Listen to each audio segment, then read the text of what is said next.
Por que Satanás queria o corpo de Moisés? Essa história bíblica pode mudar tudo o que você acredita. O que realmente aconteceu no Monte Nebo? Bem-vindos ao Raízes da Esperança Fé, no topo do Monte Nebo. Com a terra prometida estendida diante dele, Moisés respirou pela última vez. Ele havia guiado seu povo por um longo e árduo caminho, enfrentando desafios e provações. Após 40 anos liderando os israelitas pelo deserto, enfrentando fome, sede e batalhas, ele não entraria na terra prometida, um destino que parecia cruel para um líder tão dedicado. Deus disse a Moisés: "Esta é a terra que prometi a Abraão, Isaque e Jacó. Você a verá com seus próprios olhos, mostrarei a você, mas você não entrará nela." Deuteronômio 32, 52. Essas palavras ecoaram profundamente no coração de Moisés. Moisés, o homem que falou com Deus face a face, morreu ali, naquela montanha. Sua vida foi uma jornada de fé e obediência. O que aconteceu com seu corpo? Essa pergunta intrigou muitos ao longo dos séculos.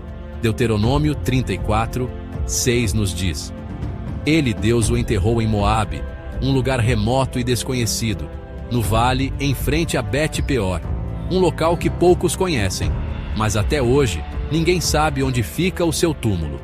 Deus mesmo enterrou Moisés, um ato de grande mistério e reverência, e o local do túmulo permaneceu um segredo. Por que Deus escolheu esconder o túmulo de Moisés? Por que tanto mistério em torno da morte de Moisés? Seria para evitar que seu túmulo se tornasse um local de idolatria? Por que Deus esconderia o túmulo de seu servo fiel? Talvez para manter o foco na mensagem e não no mensageiro. A resposta, como descobrimos em um pequeno versículo no livro de Judas, é surpreendente.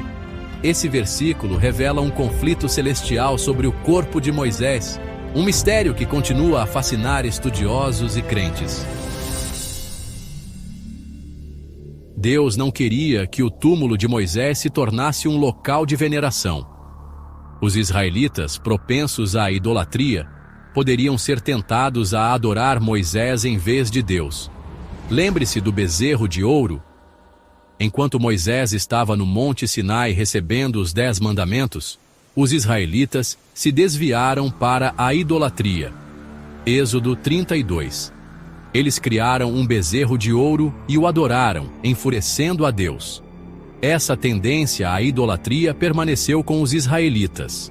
Ao esconder o corpo de Moisés, Deus eliminou a tentação de transformá-lo em um ídolo. Este ato foi um ato de amor e proteção divina para com seu povo. A resposta completa para o mistério do corpo de Moisés é revelada em Judas 1, 9, que diz: Mas quando Miguel, o arcanjo, estava disputando com o diabo acerca do corpo de Moisés, não ousou fazer acusação contra ele em termos iníquos, mas disse: O Senhor te repreenda.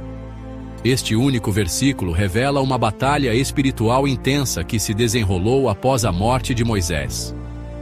O arcanjo Miguel, um poderoso guerreiro celestial, foi enviado por Deus para enterrar Moisés. Mas Satanás, o inimigo das almas, se opôs a ele. Por que Satanás queria o corpo de Moisés? O que estava em jogo nesta disputa espiritual? A Bíblia não explicita as razões de Satanás, mas podemos fazer algumas suposições baseadas no que sabemos sobre sua natureza. Satanás é uma figura complexa e enigmática, e suas intenções podem ser interpretadas de várias maneiras. Primeiro, Satanás é o acusador. Apocalipse 12, 10. Ele é conhecido por ser aquele que acusa os irmãos dia e noite diante de Deus. Ele adora apontar os pecados e falhas das pessoas, especialmente dos servos de Deus. Sua intenção é sempre trazer culpa e vergonha, afastando as pessoas da graça e do amor de Deus. Se ele tivesse o corpo de Moisés, ele poderia tentar usá-lo como prova contra Moisés, argumentando que ele não era digno de um enterro honroso. Isso poderia ser usado para desacreditar Moisés e questionar a justiça de Deus. Tentando manchar a reputação de Moisés, e lançar dúvidas sobre o caráter de Deus.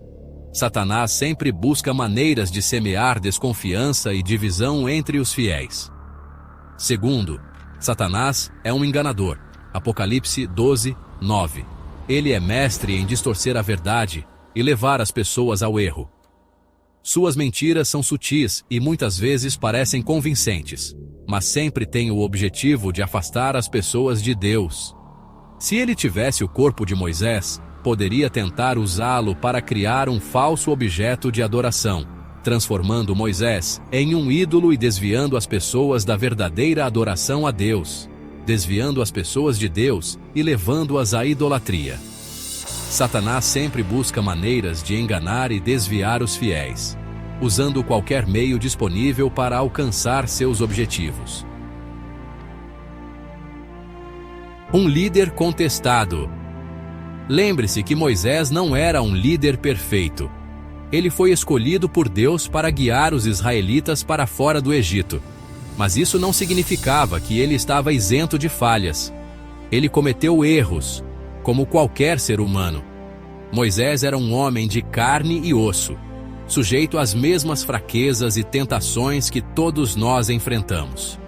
Teve momentos de raiva, de dúvida e de desobediência a Deus.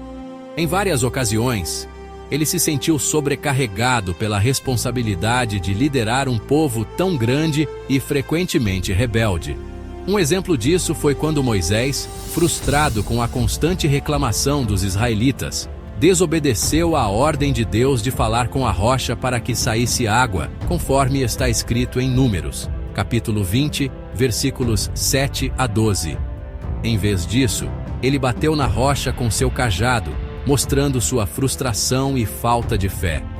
Por causa dessa desobediência, Deus não permitiu que Moisés entrasse na terra prometida.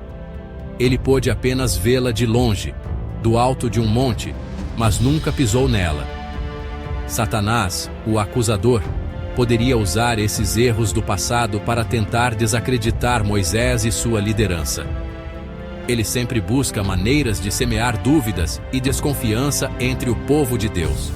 Ele poderia tentar convencer os israelitas de que Moisés não era digno de sua devoção e que Deus não era um Deus confiável. No entanto, a história de Moisés nos ensina que, apesar de suas falhas, ele foi um líder escolhido por Deus, e sua jornada é um testemunho da graça e misericórdia divinas. A proteção divina. Deus, em sua infinita sabedoria, enviou o arcanjo Miguel para defender a honra de Moisés e proteger seu povo da decepção. Miguel, um poderoso guerreiro celestial, lutou contra Satanás e o impediu de usar o corpo de Moisés para seus propósitos malignos. A resposta de Miguel a Satanás, "O Senhor te repreenda", revela a autoridade de Deus sobre o mal. Deus é soberano, e Satanás não pode agir sem sua permissão. Deus, em sua graça, protege seus filhos, mesmo após a morte do ataque do inimigo. Lições da batalha espiritual. A história da disputa pelo corpo de Moisés nos ensina importantes lições sobre a batalha espiritual que enfrentamos diariamente. Primeiro, a batalha espiritual é real. Assim como Miguel lutou contra Satanás, nós também enfrentamos um inimigo real e poderoso que busca nos destruir. Satanás não é um mito, mas uma realidade. A lição para nós é clara. Mesmo diante da morte e do desconhecido, podemos confiar em Deus. Ele está no controle. Ele luta por nós. Ele nos protegerá do mal. Coloque sua fé em Deus, e Ele o guiará em segurança através de todas as tempestades da vida. Obrigado por nos acompanhar no Raízes da Esperança. Que Deus abençoe sua jornada de fé.